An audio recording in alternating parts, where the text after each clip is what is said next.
In my last video, I told you guys that the LG G2 was harder to navigate than the LG C1. Now this has sparked a couple of questions, and I wanted to address kind of, not really a question, but one of our members here that was kind of saying, hey, you can use the top left settings bar menu and things like that.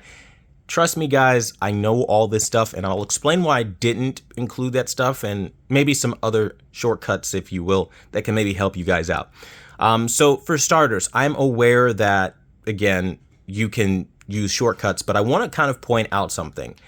There really is no real way that you can shortcut how clicky, if you will, the user interface is when you want to do things like get to energy savings on the LG G2. Now I'm on the C1 here, okay? But again, you can see right here, it's just as simple as going to support and then going down to energy savings. And that's important for people who want to go in and activate energy savings. But for the instance that I was using, screen off was a lot more difficult to use if you were using it apples to apples, just going through the menu without any shortcuts, okay?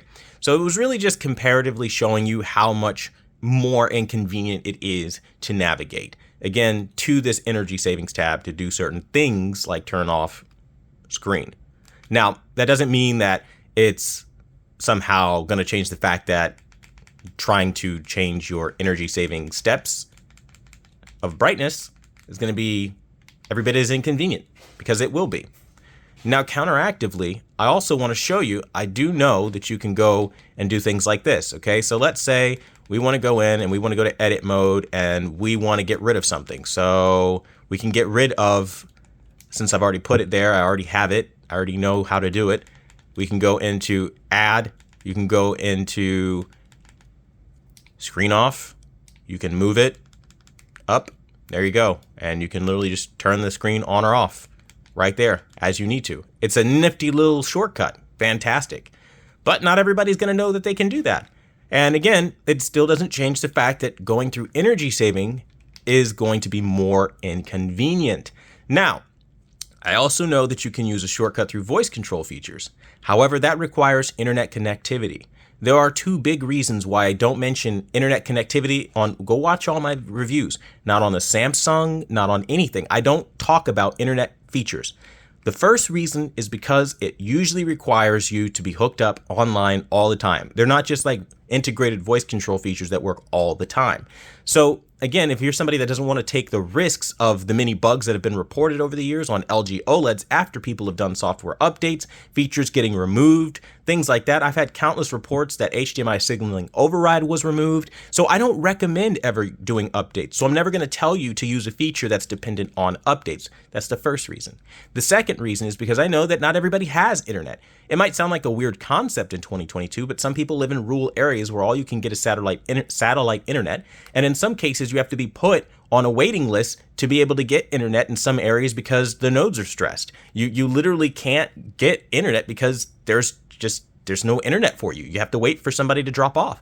So I understand this aspect of life, so I try to represent everybody by not mentioning certain things that are dependent on third-party services. So that's why I don't talk about voice control. But yes, I'm aware you can switch modes, you can brighten your TV, you can lower volume, stuff like that. It kind of tells you as much. But again, it's dependent on the internet, therefore it's not really much of a shortcut, in my opinion, for everybody. And my reviews are trying to encompass a general, universal approach to everyone. So that's my whole thing there. In terms of other shortcuts you can do, I'm fully aware you can press and hold 0 and you can add certain shortcuts to this quick access list.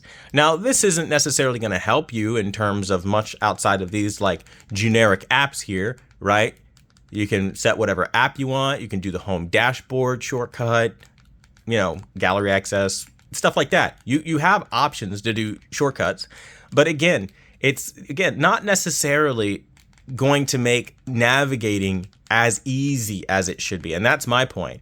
And you can open up apps. It'll pull up immediately all the apps and stuff like that. I know about the quick access menu. I know about all this stuff. It's just sometimes there are some things that have to go amiss for everybody to be included in a review. And I think when a video is already 20 minutes long, I'm not going to go through all of this because you see it just added another 4 minutes.